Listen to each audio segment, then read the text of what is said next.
जहाँ पहले शादी 3 लाख में भी हो जाती थी, आजकल तो 3 लाख के लहंगे हो रहे हैं। तो कोई भी चीज कम नहीं हो रही बल्कि बढ़े ही जा रही है। And for what? आगे फ्यूचर में आपके पास मकान है या नहीं है, आगे आपको और एजुकेशन परस्यू करनी है, आपको पता है कि आप बच्चा भी करोगे 2 साल 3 साल बाद, लेकिन आप ये कहते हो I am not ready for child. But किसने कहा था 50 लाख रुपए शादी में लगा दो? वो 50 लाख से तो बच्चे की 12वीं तक भी हो जाती। तो ये सही इतने बात। सारे क्लैशेस हैं। और जस्ट बिकॉज देखा देखी ये अपने आप में कितनी बड़ी मार्केट प्लेस बन गई। रिटर्न गिफ्ट्स, पहले एक भाजी का डब्बा पकड़ा देते थे बस, ठीक है, अभी तो रिटर्न गिफ्ट्स की कोई लिमिट ही नहीं रह गई। मतलब गिफ्ट कम होता है और डब्बे की पैकिंग रैपिंग ज्यादा महंगी हो गई है आजकल। ट्रूसो प्लानिंग, मतलब ये सब वर्ड्स इतने हर बार ही हर 5 साल में कुछ ना कुछ नया आता रहता है। तो ये कहाँ तक मतलब जस्टिफाई आते हैं वेडिंग के तोहफे पे। मुझे पता नहीं क्यों बहुत कोफ चढ़ती है। पता चलता है लड़की को 4 डिनर सेट मिल गए, 4 ड्रेस मशीन मिल गई, और पता नहीं कौन सी साड़ियां मिल गई जो उसने कभी पहनी नहीं है, शो पीसेस मिल गए। मतलब टिकली भी ये मतलब इतना सिरदर्द है कि लोग तो एक एक बड़े बड़े डब्बे उठा के लाते हैं, बड़े चमक वाले रैपिंग पेपर्स में, लेकिन बेचारे होस्ट को ये सारा गाड़ी भर के एक साथ इतने 50 डब्बे उठा उठा के लेके जाना पड़ता है, और वो किसी काम के नहीं होते हैं। तो क्यों वो ट्रेंड चेंज नहीं हो रहे हैं रियलिस्टिकली, व्हेन पीपल नो? मतलब ये वेडिंग के तोहफे इज इक्वल टू सोन पापड़ी का डब्बा ऑफ दिवाली, जो कभी नहीं खुलता है, जो कभी यूज में नहीं आता है। तो की बात करें तो हाँ जी। हमें स्पेशल थीम डेकोरेशन भी चाहिए, हमें वेडिंग फोटोग्राफी चाहिए, म्यूजिक अरेंजमेंट चाहिए, हमें ब्राइडल शॉवर चाहिए, हमें यू कैसे बैचलर पार्टीज चाहिए, हमें डेस्टिनेशन वेडिंग चाहिए। सच में जिस रिश्ते के लिए मैं ऐसा कर रहा हूँ या कर रही हूँ, वो रिश्ता संभालने के लिए मेरे में ताकत है? Am I strong enough and courageous enough to handle and deal with my partner? Then ये सारी चीजों को मायने रखते हैं। ये सारी चीजें आपकी मतलब it will be the investment and you will start getting the ROI for that. ठीक है, ये आपने बताया माइंडसेट। थोड़ा सा मैं चाहती हूँ कि आप डिवोर्स के स्टेटिस्टिक्स भी सामने लाएं कि क्या ये पैसा बहुत वेस्ट हो रहा है? शादी एक मार्केट प्लेस बन चुका है, शादी एक बिजनेस बन चुका है, एंड इवेंचुअली ये पैसा फ्यूटाइल ही हो रहा है। बिकॉज आप स्टेटिस्टिक्स खोलें तो हमारे दर्शकों को पता चले हम क्या बातें कर रहे हैं। As well as it is a nurturing institution also. It gives you the strength, it gives you the health, it gives you the stability in your life. So here I'm not for promoting marriage. I'm here to promote the companionship in marriage. कैसे भी रहो भाई, live in में भी रहो, लेकिन फिर भी वो एंजॉय तो करना सीखो। तो अगर शादी कर रहे हो, डिसाइड कर लिया, तो ये डिवोर्स रेट का जो स्टैटिस्टिक्स है ये ध्यान में रखो कि कहीं ना कहीं हम भी वेस्टर्नाइज होने के चक्कर में डिवोर्स की तरफ जा रहे हैं। और हालांकि अभी US, Canada, UK, those countries are understanding the importance of a relationship and they are understanding the importance of the companionship with one person and they are preparing to get their marriages work. Can we become the game changer? Can we take the charge of our life and start taking the decisions? और ये मैं खास करके पूनम आपके इस channel के माध्यम से, एक्चुअली इस प्लेटफॉर्म से इस मिलेनियल्स को बता रही हूँ, आपको अंडर इन्फ्लुएंस आने की प्लीज जरूरत नहीं है। This is not the disrespect for your parents, but you need to work because you are more energetic, bold enough, decision makers, as well as you are blunt enough and you are smart enough to tell all these things. It is only the knack और to handle your parents. लेकिन वो करिएगा, आपके parents है, आपको पक्का समझेंगे। अगर आप बोलोगे कि मुझे इतने सादगी में शादी करनी है, मैं ऐसे फोर्स नहीं कर रही हूँ कि मैं सादगी में ही शादी कर लूँ। आप करो, आपको 1 करोड़ 2 करोड़ जितने खर्च करने आप करो, आपका पैसा। लेकिन जिस रिश्ते के लिए कर रहे हो उस रिश्ते की नींव मजबूत बांधो पहले। Without building the base how can you build a castle, how can you build the building? It is going to collapse. तो यही एक है कि मैं मिलेनियल्स को बोलना चाहूंगी कि stand for yourself first. You are wise people and smart people, think about it. ये जैसा आपने बोला कि फाइनेंशियल ओवर इंडिपेंडेंट हैं, तो कई औरतें ओवर डिपेंडेंट भी हैं। यस, तो राइट। इस केस में आई थिंक दोनों परिवारों को ये सोचना चाहिए कि हम इनको कैसे कितना सिक्योर कर सके, रादर देन कि वो पैसा हम फालतू में यूं उड़ाएं ऐसे ऐसे ऐसे करके। मतलब इस सब झमेले में हम actually we are creating, we are complicating the thing rather than simplifying it. हम खुद ही केओस को अट्रैक्ट कर रहे हैं, हम खुद ही उस झमेले को अट्रैक्ट कर रहे हैं। एंजॉयमेंट ये अलग बात है, इन्वेस्ट करना ये तो आपका खुद का परसेप्शन है, वो तो आप करोगे ही। लेकिन 6 लाख का लहंगा लेकर अगर शादी 1 महीने के अंदर वो अंडरस्टैंडिंग लेवल पर ही टूट जाएगी, तो उस लहंगे का, उस खर्चे का, उस उतने इन्वेस्टमेंट का, मतलब not only money I am talking about, emotions भी तो जुड़े हुए हैं, टाइम भी तो गया है सबका, तो उसका क्या फायदा है? बिल्कुल। तो ये सोचना बहुत ज्यादा इंपॉर्टेंट है, ऐसा मुझे लगता है। अभी अभी मुझे एक आइडिया आया कि शगन सेरेमनी जो इतना बड़ा हम एक फंक्शन करते हैं और उसमें सब तोहफे लाते हैं, या there is a gift exchange, या क्यों ना उन लिफाफों में वो जो फिक्स्ड रेट है, कि इस टाइप की शादी में 501, 1100, 2100 एंड व्हाटएवर, क्यों ना उसकी जगह एक सीख एक कागज की पर्चे पे लिख के दी जाए कि बेटा जो गलती मैंने करी तुम ना दोहराना। तो ऐसे करके अगर 10 एडवाइसेस दूल्हे को मिलेंगी और दुल्हन को मिलेंगी, आई थिंक वो उनके लिए ज्यादा वैल्यूएबल एंड प्राइसलेस होगी, rather than all these things. जब आपको ब्लेम करना हो टूटते समय तो आप दोनों के ऊपर करते हो, तो भाई रिश्ता भी तो दोनों का ही हुआ ना सिर्फ, तो मैरिज तो दोनों की है, तो उन दोनों को स्पेस तो दो एक दूसरे के साथ मिलने के लिए, झगड़ने के लिए, गिरने के लिए, साथ में उठने के लिए।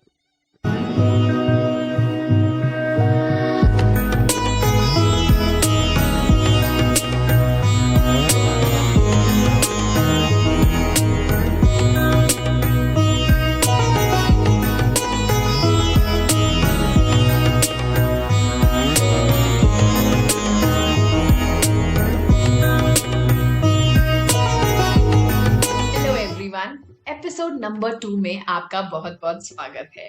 You are watching find your Wah in Vivah. आप देख रहे हैं able Nari in collaboration with Leena फरांच पे द मिलेनियन मैरिज कोच। जी, आज हम चर्चा करेंगे वेडिंग डेज के बारे में कि इतना ताम झाम जो क्रिएट कर देते हैं हम उन 4-5 दिनों के फंक्शनों में, और बात करेंगे कि कैसे डिवोर्स रेट इसके बावजूद भी बढ़ते जा रहे हैं। लड़के वाले लड़की वाले दोनों इतना पैसा खर्चते हैं, इतने खुश होते हैं, इतना गिफ्ट्स एक्सचेंज होते हैं, उसके बावजूद भी थोड़े ही महीनों बाद या सालों बाद ऐसा क्या होता है। तो चलिए डिस्कस करते हैं। आ जाइए, वेलकम, स्वागत है आपका लीना जी। तो बारातियों का स्वागत पान पराग से किया जाए। तो ये हमारे इंडियन कल्चर में, इंडियन माइंडसेट में कहीं ना कहीं बहुत डीपली फिक्स्ड है लीना जी। पिछली बार हमने बात करी कि शादी से पहले लड़का और लड़की मिलेनियंस क्या क्या स्टेप्स ले सकते हैं rationally and very practically to know about each other more emotionally in terms of emotional compatibility. Correct. अब बात उस स्टेज पे पहुंच चुकी है जहाँ पेरेंट्स मान चुके हैं और अब हमारे यहाँ शादी ऐसे होती है, हमारे यहाँ शादी ऐसे होती है पे बॉल रोज घूम रही है, रोज कलेश होते हैं और लड़का लड़की इन सब चीजों में बहुत बार पिस जाते हैं। तो पहले तो आप ये बताइए कि what is a general perception, what is a general Indian mindset ये 4-5 दिन के इतने तामझाम वाले ग्रैंडियर बड़े बड़े फंक्शंस, इस पे बात करते हैं। पूनम, मैं यहाँ ये बोलना चाहूंगी कि चलो शादी करनी है लड़के की लड़की की, यहाँ तक ठीक है, प्रपोजल्स ढूंढने हैं, लेकिन वो शादी कैसे करेंगे ये बहुत ज्यादा इम्पोर्टेंट होता है। उस शादी के लिए पार्टनर ढूंढना ये जैसे इम्पोर्टेंट है, वैसे उससे कहीं ज्यादा वो शादी कैसे प्रेजेंट करे, सेलिब्रेट करे, ये बहुत इम्पोर्टेंट हो जाती है बात। और यहाँ पे कहीं पे मुझे ऐसे लगता है इंडियन माइंडसेट बहुत ज्यादा फिक्स माइंडसेट में है कि हमें ये इतना खर्चा करना ही है। कम ऑन, 22 साल बाद, 30 साल बाद, मे बी 35 इयर्स आफ्टर ये शादी हो रही है, तो ताम झाम से बहुत ज्यादा धूमधाम से शादी हो जाएगी। और छोटे वाले के टाइम पे कह देते हैं कि अब 20 साल बाद कोई शादी नहीं होगी, अभी आखिरी शादी है हमारे लिए। सही बात है। तो इसमें ये बहुत इमोशनल फूल है। It is a feeling. शादी is a feeling for everybody, जहां पर बहुत मतलब सारे मेंबर्स, फैमिली मेंबर्स इन्वॉल्व होते हैं। मेरा कहना ये है, आप इतना इन्वॉल्वमेंट करते हो, आप शादी के लिए इतना सब खर्चा करने के लिए तैयार हो या उसे ग्रैंड बनाने की कोशिश कर रहे हो, लेकिन उसके लिए जो भी शादी टिकी रहेगी या संभाली जाएगी, क्या उसके लिए आप अलर्ट हो? क्योंकि आप ऑलरेडी उसमें से जा चुके हो, you have experienced all that thing. तो वहां से अगर बच्चों को कोई सीख दे, ऐसी कोई बात अगर हम करें, तो वो बच्चों के रिलेशनशिप के लिए या उनकी शादी के लिए बहुत ज्यादा फायदेमंद होगी।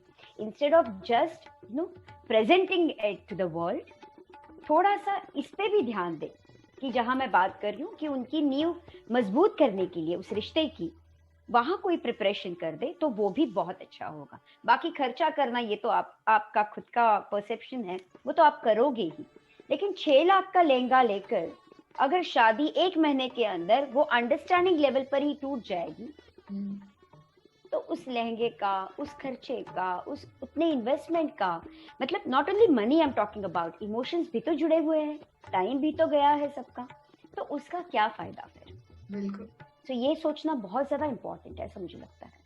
अभी मुझे एक आइडिया है कि शगन सेरेमनी जो इतना बड़ा हम एक फंक्शन करते हैं और उसमें सब तोहफे लाते हैं या there is a gift exchange, क्यों ना उन लिफाफों में वो जो फिक्स्ड रेट है कि इस टाइप की शादी में 501, 1100, 2100 एंड व्हाटएवर, क्यों ना उसकी जगह एक सीख एक कागज की पर्चे पे लिख के दी जाए कि बेटा जो गलती मैंने करी तुम ना दोहराना। तो ऐसे करके अगर 10 एडवाइजेस दूल्हे को मिलेंगी और दुल्हन को मिलेंगी, आई थिंक वो उनके लिए ज्यादा वैल्यूएबल एंड प्राइसलेस होगी rather than all these things. Yeah, wow. तो चलिए ठीक है, ये आपने बताया माइंडसेट। थोड़ा सा मैं चाहती हूँ कि आप डिवोर्स के स्टेटिस्टिक्स भी सामने लाएं कि क्या ये पैसा बहुत वेस्ट हो रहा है, शादी एक मार्केट प्लेस बन चुका है, शादी एक बिजनेस बन चुका है, एंड इवेंचुअली ये पैसा फ्यूटाइल ही हो रहा है, बिकॉज आप स्टेटिस्टिक्स खोलें तो हमारे दर्शकों को पता चले हम क्या बातें कर रहे हैं। चलो यहाँ पर हम ले ले कि शादी कर तो रहे हैं, 5 दिन का एक्स्ट्रावैगेंजा है, लेकिन इसे हमें कहीं ना कहीं एफर्ट्स डालकर मजबूत भी तो बनाना है। अगर हम मजबूत ना बनाए तो ये स्टैटिस्टिक्स हमारे लिए बहुत ज्यादा चौंकाने वाला हो जाएगा, मतलब उसमें, क्योंकि हम भी ऑलरेडी इन प्रोसेस है। जैसे अगर मैं चाहूँ तो मतलब बताना चाहूँ तो अगर यूएस की और यूके की बात करें तो mostly there is the divorce rate is mostly 50%। US का तो डिवोर्स रेट इज 50%, मतलब the people who get married 50% of those marriages go for divorce. Canada में if you want to see it is around about 42%, right.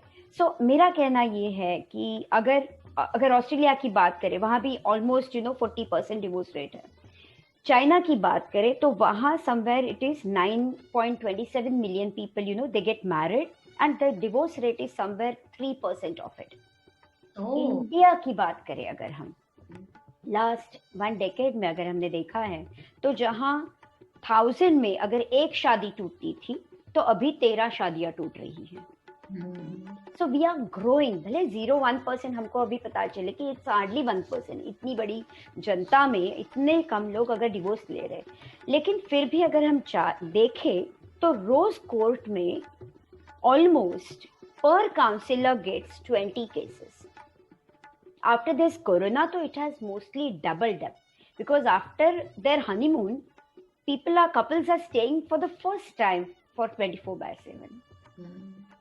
Right. तो यहाँ मेरा कहना है कि शादियां टूटने के लिए तो हम शादी नहीं कर रहे, नोबडी मैरिज। हाँ, मतलब ये तो अपने आप में आप अपनी लाइफ में खुद ही कुछ अट्रैक्ट कर रहे हो ऐसा, एग्जैक्टली। क्योंकि और पॉइंट उसका कोई कैसे हो मतलब रहा नहीं है, बनता। या क्योंकि पॉइंट कैसे हो रहा है, शादी टूटने के लिए तो कोई नहीं करता, लेकिन होने के बाद आप बोलते हो अरे यार टूट गई, शादी खराब है।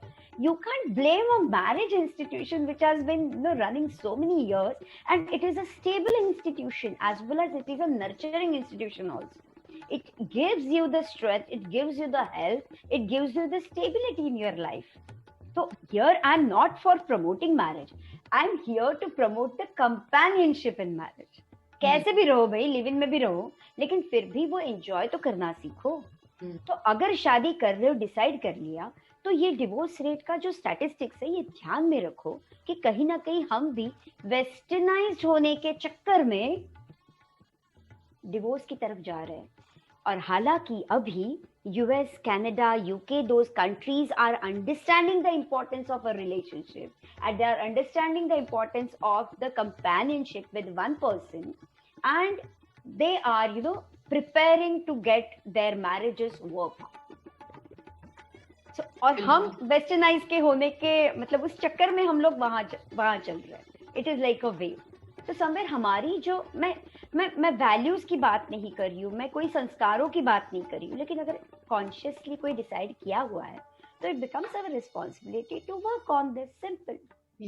और ये एक कहीं ना कहीं एक बहुत बड़ा ट्रैप है, फैलेसी है, डाइकोटमी है कि अगर 1000 में से 15 से 20 लोग का नक्की हो चुका है कि वो डिवोर्स लेंगे, और उसके बावजूद भी जब शादी करने के टाइम पे आप पता नहीं क्यों एक दूसरे की देखा देखी इतना खर्चा करते हैं। जो 5 days of very extra wagon celebration जो है, लीना जी आपके हिसाब से इज इट अ नीड और अ वांट? इस पे थोड़ी चर्चा करें। या उस पर चर्चा करने से पहले मैं एक बताना चाहूंगी कि वेडिंग जो है ना पूनम, ये वेडिंग बहुत लोगों के साथ होती है, मतलब हमारी, लेकिन marriage is between only 2 people. मैंने तो इससे पहले यही सुना था कि marriage is with the whole family. It's my humble request to understand marriage is only for the couple for initial 2 years. क्योंकि जब डिवोर्स पे बात आती है तो सिर्फ वो दोनों ही खड़े होते हैं। क्योंकि जब डिवोर्स की बात आती है तो बेचारे उन्हीं के ऊपर थोपा जाता है, यार तुम नहीं रह सकती और तुम नहीं रह सकते क्योंकि तुमको मैनेज करना नहीं आता, तुम एक दूसरे को संभाल नहीं सके, तुम्हारी ये गलतियां हुई, हमारी बहू ही इतनी खराब है या हमारा जवाई बहुत खराब है, he is not well mannered somewhere, he is somewhere short temper, कितने भी रीजंस हो।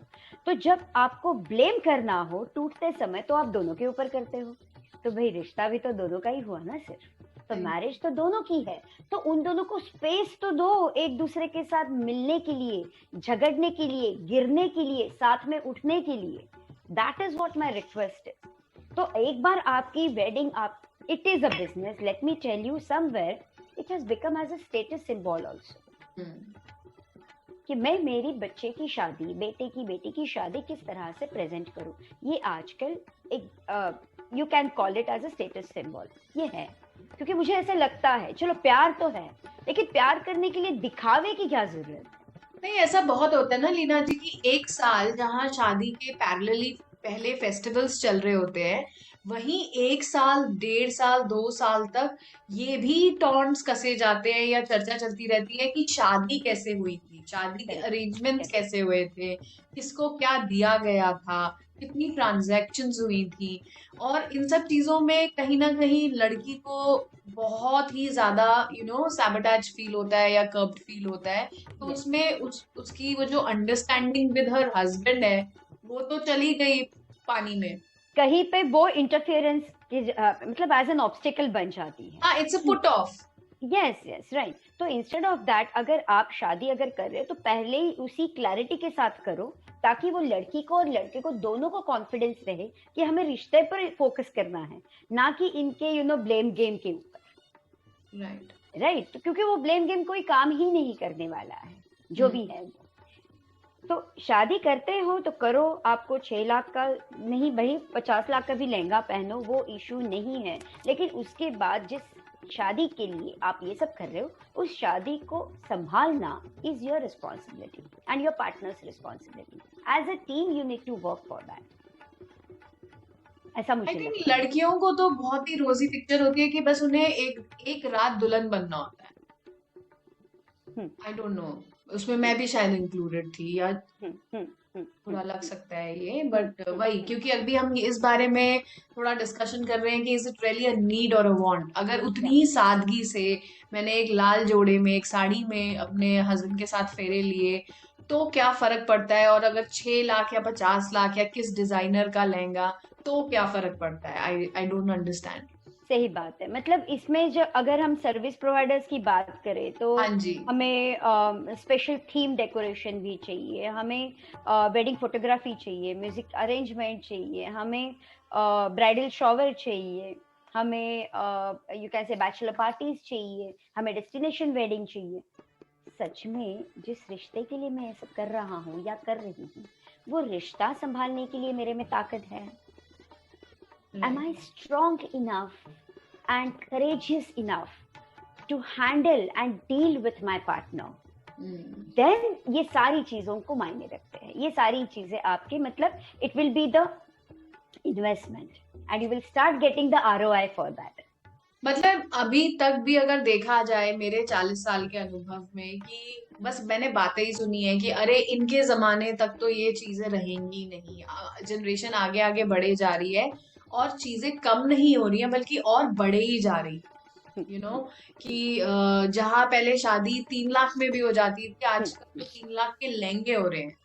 तो कोई भी चीज कम नहीं हो रही बल्कि बढ़े ही जा रही है। And for what? आगे फ्यूचर में आपके पास मकान है या नहीं है, आगे आपको और एजुकेशन परस्यू करनी है, आपको पता है कि आप बच्चा भी करोगे 2 साल 3 साल बाद, लेकिन आप ये कहते हो I am not ready for child. But किसने कहा था 50 लाख रुपए शादी में लगा दो? वो 50 लाख से तो बच्चे की 12वीं तक भी हो जाती। तो ये इतने सारे क्लैशेस हैं। और जस्ट बिकॉज देखा देखी, ये अपने आप में एक इतनी बड़ी मार्केट प्लेस बन गई है कि फूलों की मंडी और एस्ट्रोलॉजर्स अपनी दुकान अलग चलाते हैं। जैसा आपने कहा कि डेस्टिनेशन वेडिंग्स, तो मतलब पैरामीटर्स बढ़ते ही जा रहे हैं हर चीज में। रिटर्न गिफ्ट्स पहले एक भाजी का डब्बा पकड़ा देते थे बस, ठीक है। अभी तो रिटर्न गिफ्ट्स की कोई लिमिट ही नहीं रह गई है। मतलब गिफ्ट कम होता है और डब्बे की पैकिंग रैपिंग ज्यादा महंगी हो गई है आजकल। Yes, true right. ट्रूसो प्लानिंग, मतलब ये सब वर्ड्स इतने हर बार ही हर 5 साल में कुछ ना कुछ नया आता रहता है। तो ये कहाँ तक मतलब जस्टिफाइड है? Ask a question to yourself. Do you really feel that is it a want or is it a need? अगर ये नीड नहीं है हमारी, तो फिर क्या हम इसमें थोड़ा बहुत कॉन्शियसली कुछ डिसाइड कर सकते हैं? Can we become the game changer? Can we take the charge of our life and start taking the decisions? और ये मैं खास करके पूनम आपके इस चैनल के माध्यम से, एक्चुअली इस प्लेटफॉर्म से इस मिलेनियल्स को बता रही हूँ, आपको अंडर इन्फ्लुएंस आने की प्लीज जरूरत नहीं है. This is not the disrespect for your parents, but you need to work because you are more energetic, bold enough, decision makers, as well as you're blunt enough and you're smart enough to tell all these things. It is only the knack or to handle your parents.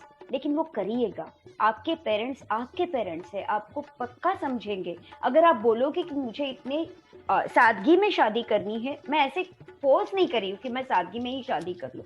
आप करो, आपको 1 करोड़ 2 करोड़ जितने खर्च करने आप करो, आपका पैसा है. लेकिन जिस रिश्ते के लिए कर रहे हो उस रिश्ते की नींव मजबूत बांधो पहले. Without building the base, how can you build a castle? How can you build the building? It is going to collapse. तो यही एक है कि मैं मिलेनियल्स को बोलना चाहूंगी कि stand for yourself first. You are wise people and smart people. Think about it and instead of investing there, you can of course purchase a flat for yourself, a property for yourself, जो आपको रहने के लिए अच्छी हो जाए. कहीं पे मतलब ग्रो करो पैसे को, वहां पैसे डाल दो. there are multiple options for it. तो ये आपका चॉइस है, तो you stick to your choice and let your parents understand you. उनके मतलब कैसे बोले कि उनकी एंजॉयमेंट के लिए या उस वैल्यू संस्कारों की बातों के लिए ये सब किया जाता है, और तुरंत दूसरे दिन से आपके ऊपर थोपा जाता है कि आप दोनों रिस्पॉन्सिबल हैं, क्योंकि वो लोग सब वहां से निकल जाएंगे. Of course they will be there, लेकिन उनके रहने से रिश्ता मजबूत नहीं हो रहा है. एक्चुअली वो कॉम्प्लिकेट हो जाएगा, क्योंकि रिश्ता मैरिज सिर्फ आप दोनों की इन्वॉल्वमेंट चाहता है, ना कि फैमिली की अभी. और कहीं ना कहीं बहुत ही बैलेंस्ड है ना ये वे. मतलब अगर मान लो डिवोर्स किसी, बिकॉज हर चीज आप फोर्स ही नहीं कर सकते. कई बार बहुत कोचिंग और काउंसलिंग के बावजूद भी समटाइम्स इट कैन हैपन कि इवेंचुअली डिवोर्सेस हो रहे हैं. बट ऐसे में किसी की लाइफ जो है मतलब वो बैलेंस रहेगी, किसी की जमीन उनके पैरों तले नहीं निकल जाएगी, जैसा कि अक्सर ऐसा हो जाता है. बिकॉज कोई प्लानिंग ही नहीं होती है. जैसा आपने बोला कि फाइनेंशियल ओवर इंडिपेंडेंट हैं, तो कई औरतें ओवर डिपेंडेंट भी हैं. यस, तो राइट. इस केस में आई थिंक दोनों परिवारों को ये सोचना चाहिए कि हम इनको कैसे कितना सिक्योर कर सके, rather देन कि वो पैसा हम फालतू में यूं उड़ाएं ऐसे ऐसे ऐसे करके या whatever. तो अब बात आती है कि balance of both the sides, bride side and the groom side. Equality of bride side अभी भी कहीं ना कहीं मिसिंग है हमारे देश में. अभी भी एक्सपेक्ट किया जाता है कि 2-3 फंक्शंस जो हैं वो लड़की वाले करेंगे, सारे अरेंजमेंट्स लड़की वालों के होंगे. चाहे लड़की वालों के यहाँ से 50 लोग आ रहे हैं, लेकिन लड़के वाले बड़ी शान से कहते हैं कि हमारे तो 1000 से कम लोग नहीं है, हमारी तो जान पहचान ही बहुत है. और नॉन वेज वेज पे कई बार बहुत लड़ाई हो जाती है. वेन्यू कहाँ होना चाहिए कि जमुना पार्क की साउथ दिल्ली, या डेस्टिनेशन वेडिंग जैसे आपने बोला कि बड़े बेटे की ऐसे हुई तो छोटे की ऐसे. इतनी सारी चीजें हैं. मतलब इसमें सिर्फ 2 लोग तो इन्वॉल्व है ही नहीं ना. इसमें पेरेंट्स का इन्फ्लुएंस है, इसमें brothers and cousins and sisters का इन्फ्लुएंस है, इसमें फ्रेंड्स का इन्फ्लुएंस है कि Yes. मेरी सहेली की शादी ऐसे हुई थी, उसने सब्यसाची का लहंगा पहना था, तो वो डिमांड करती है अपने ससुराल वालों से कि इससे कम आप नहीं भेजिएगा, चाहे ससुराल वाले अफोर्ड कर सके या ना कर सके. तो ये डिसबैलेंस के बारे में आप क्या राय देना चाहेंगे? यहाँ पर again I would like to focus more on what you want and why you want what you want. इतनी That क्लैरिटी आजकल के मिलेनियल्स में होती है, या हम में भी जब हम उस उम्र में थे तो क्या बात थी। नहीं, लेकिन होनी चाहिए। चलो अपने माध्यम से whatever we are discussing right now, अगर वो देखकर भी किसी 2 शादियां, मैं सिंपल बोल रही हूँ, किसी 2 शादियों को, मतलब हम कहीं ना कहीं we could add the value in building the relationship, ये बहुत ज्यादा अच्छी बात होगी। You should know what you are doing and why you are doing what you are doing, that is more important. मतलब इस सब झमेले में हम actually we are creating, we are complicating the thing rather than simplifying it. हम खुद ही chaos को attract कर रहे हैं, हम खुद ही उस झमेले को अट्रैक्ट कर रहे हैं। एंजॉयमेंट ये अलग बात है, मतलब स्पेंडिंग एक्सपेंडिचर ये अपनी अलग बात है, लेकिन मैं ये क्यों कर रहा हूँ? क्योंकि मुझे ये लड़का पसंद है, मुझे ये लड़की पसंद है, इसलिए मैं कर रहा हूँ, और मैं पक्का लाइफ टाइम जर्नी की बात कर रहा हूँ, देन इट इज वर्थ। अगर आप खुद ही कॉन्फिडेंट नहीं हो खुद के ऊपर कि मुझे इसके साथ शादी करनी है नहीं करनी, हमारा डिवोर्स भी तो शायद से हो सकता है, I am not sure about it because I am already engaged in somebody, अब क्यों कर रहे हो इतना सब? Please don't get married. उतना तो करेज रखो बॉस अपने पेरेंट्स को बोलने के लिए कि मैं कहीं अलग जगह पे एंगेज्ड हूँ, वो भी मैरिड है, मैं अनमैरिड हूँ, लेकिन फिर भी मैं उसी रिलेशनशिप में रहना चाहता हूँ। Please go ahead. क्या होगा ज्यादा से ज्यादा? आपका झगड़ा हो जाएगा, लेकिन वो झगड़ा अच्छा है rather than playing with the emotions and feelings of that girl.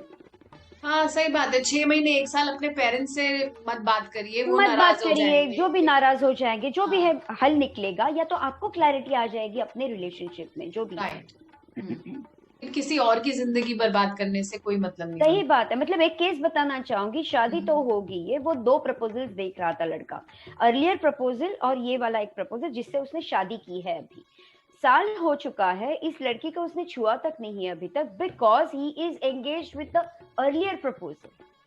तो आपने बॉस इस प्रपोजल को हाँ क्यों कर दी? इस लड़की के साथ शादी क्यों कर ली आपने? क्योंकि उसके पेरेंट्स ने कह दिया कि अरे ये लड़की बहुत ज्यादा अच्छी है, उस लड़की से बेहतर है।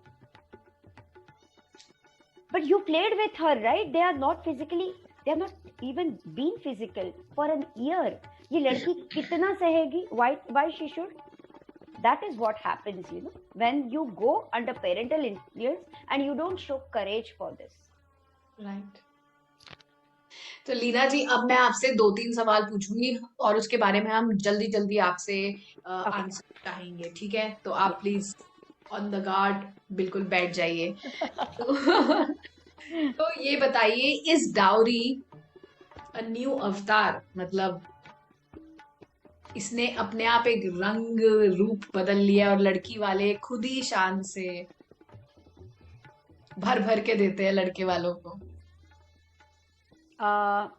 Yeah, I should say it's a chosen, it's a consciously taken decision. या ये अनसेट ट्रांजैक्शन है कि जैसे मम्मी जी ने मम्मी की आंखों में देखा और कह दिया कि इतना तो तोला सोना चाहिए ही चाहिए, नहीं हुआ तो तेरी बेटी को हम परेशान करेंगे? This is all emotional blackmailing, I would say. I would put it in this way. So इसी डर की वजह से I think somewhere bride side has this fear and that is why they want to give more and more and do overdo it because of this reason only, क्योंकि उनको पता है कि कहीं ना कहीं लड़की का एक रुबाब बना रहेगा। Yes. So in search of protecting actually the girl, they are pushing her in that chaos and in that vulnerability. Right. लेकिन इससे वो ये नहीं सोच रहे कि वो बाकी और लड़कियों का कितना नुकसान कर रहे हैं, क्योंकि इससे फिर एक सेट एग्जांपल्स बन जाते हैं, एक स्टैंडर्ड्स बन जाते हैं सोटू से। तो यहाँ मैं again I would like to tell about the millennial girls कि you need to stand for yourself first of all. आपको अगर लग रहा है कि ऐसा हो रहा है, क्योंकि आगे जाकर you have to face this, तो you need to stand for yourself at least at your parents place right now and take the decision. At least आपका ओपिनियन तो मान लो, मतलब एक्सप्रेस करो। हाँ, क्योंकि कहीं ना कहीं लड़कियां खुद भी ये करवाती हैं कि देरानी जेठानी है जहाँ पे जैसे, तो कि वो क्या लाई और मैं क्या लाई तो मेरा ज्यादा होना चाहिए। तो आई थिंक कहीं ना कहीं लड़कियों के अंदर भी ये भाव होते हैं।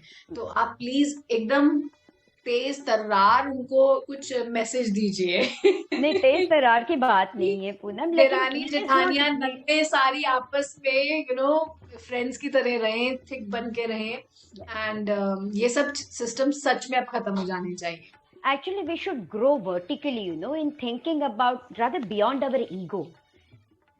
This is more important. Why to bring our ego in this? Why to bring our monetary things in here? This is not going to work. I mean, कहीं ना कहीं तो हमने ये सोचना है, because we call ourselves as millennials. If you people are calling yourself as millennials, आपको ये कहीं ना कहीं बदलाव लाना बहुत जरूरी है, because बिल्कुल। you are the future of India. You are the future of आप India. इतने कूल क्वेश्चन और कूल डूड बनते हो, या डूड्यूज बनते या ड्यूडेट्स बनते हो, सो यू हैव टू, आपके ऊपर ये रिस्पॉन्सिबिलिटी है।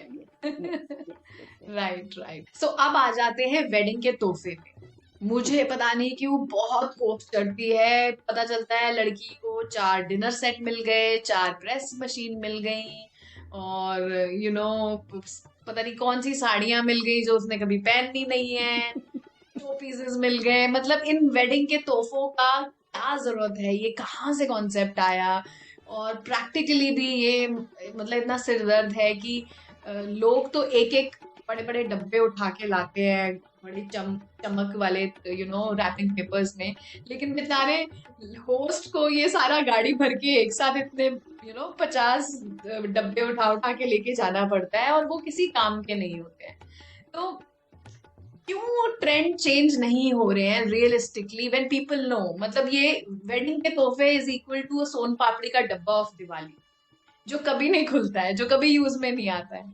तो please, Somewhere we need to become the highlighter. Somewhere we need to become the torch bearer, जहां हमें ये चेंज बदलाव लाना ही पड़ेगा। आज 1 2 उससे 50 होंगे, 100 होंगे, लाखों होंगे, लेकिन ये बदलाव हमें लाना है कि इन चीज की वेस्टेज की मतलब क्या जरूरत है। ये सब काम हम कर सकते हैं afterwards, once we build our connectivity, build our relationship. बाद में हम भले कितने भी फैमिली मेंबर्स के घर जाए, वहां से तोहफे हम ले सकते हैं। बिल्कुल ऐसा मेरा कहना है, मतलब। राइट। और जैसे आजकल एक कॉन्सेप्ट भी है ना, आजकल तो इतना टेक्नोलॉजी है, आजकल सब लोग फेसबुक पे अपना वेडिंग इवेंट्स बनाते हैं, वेबसाइट्स बनाते हैं, ई इनवाइट्स भेजते हैं, तो भेज दीजिए उसमें भी अपनी wish list, and let it be transparent to all the guest. इतना प्रैक्टिकल, मतलब हर चीज अब देखिए, आज हम इंटरव्यूज जूम पे लेते हैं, हर चीज बदलाव हो रही है, तो why not just open up? हमें पता है कि अल्टीमेटली क्या होना है और क्या होने वाला है इस तोहफे के साथ। तो मतलब right, put your energy for the right option rather than for getting channelize somewhere else. ये एनर्जी हम दोनों के ऊपर लगाते हैं, आप दोनों के ऊपर लगाओ, मतलब as a couple, which is more important. मतलब किसी के घर में अगर 4 साल से एक डिनर सेट कहीं ऊपर लॉफ्ट में पड़ा था और उसको धूल झाड़ के किसी की शादी में आपने दे दिया, तो आप ये सोचिए कि कितनी एनर्जी और कैसी वाइब्स आई हैं उस शादी में। और ऐसे एक तोहफा नहीं, ऐसे 50 तोहफे आ रहे हैं। I mean, I'm being very blunt and brutally honest about it.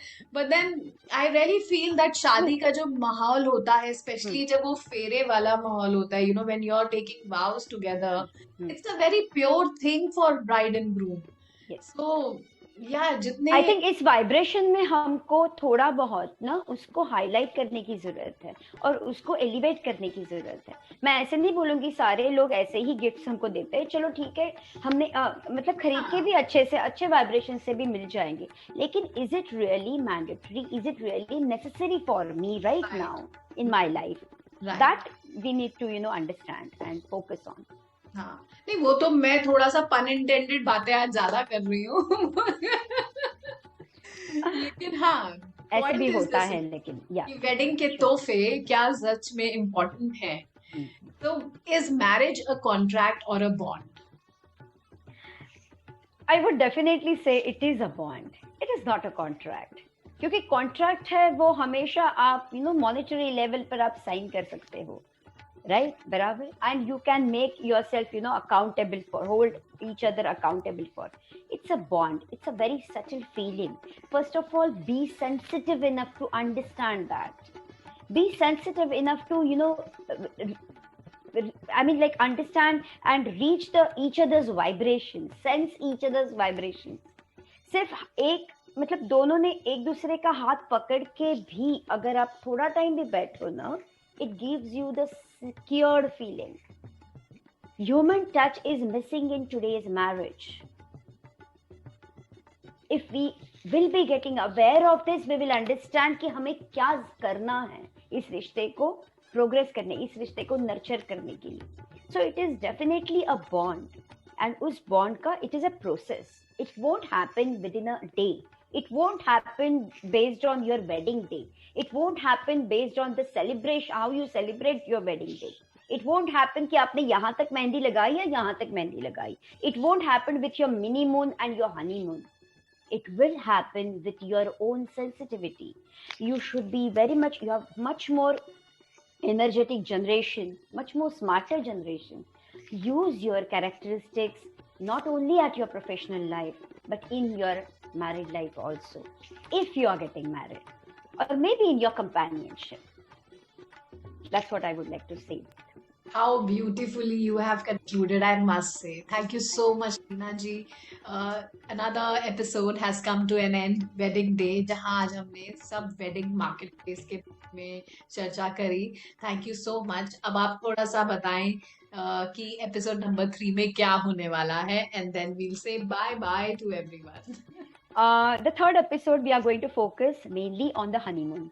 How the groom and bride immediately changes, converts, and takes the avatar of husband and wife. That is a very important thing. How does, what are the do's and don'ts of honeymoon? That also we will see. We will also see that is honeymoon, I mean, what are the repercussions of that honeymoon, you know? That is more important. I'm going to share some 2 case studies with that.